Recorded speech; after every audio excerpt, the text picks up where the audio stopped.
अस्सलामुअलैकुम। Capital 51 news के साथ मैं हूं आमना खान। सबसे पहले हेडलाइंस।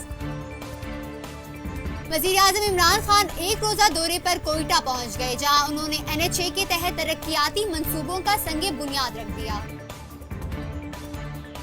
हुकूमत सिंध ने ज़मीनी इंतखाबात के पेश नज़र NA 249 में आम तातील के ऐलान का नोटिफिकेशन जारी कर दिया। दूसरी जानिब इलेक्शन कमिश्नर कराची सैयद नदीम हैदर ने हल्के में 92 पोलिंग स्टेशन हसास जबकि 184 इंतहाई हसास करार दे दिए।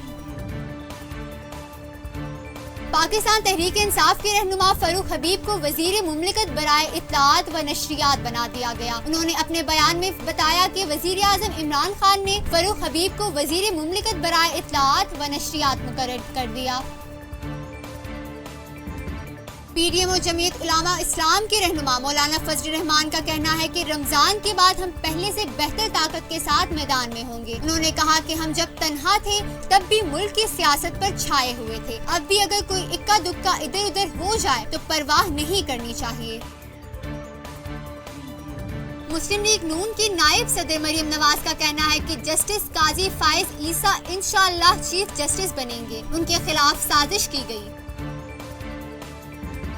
दुनिया भर में गुज़िश्ता 24 घंटों के दौरान कोरोना वायरस के 8 लाख से जायद नए केसेस सामने आए हैं, जबकि इस वबा से 15,500 से जायद अफराद मौत के मुंह में पहुंच गए।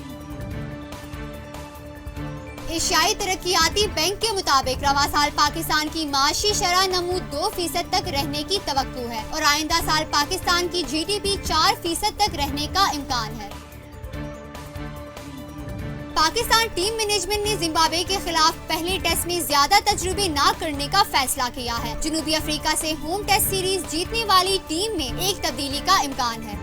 मजीद खबरों और अपडेट्स के लिए देखते रहिए कैपिटल 51 न्यूज।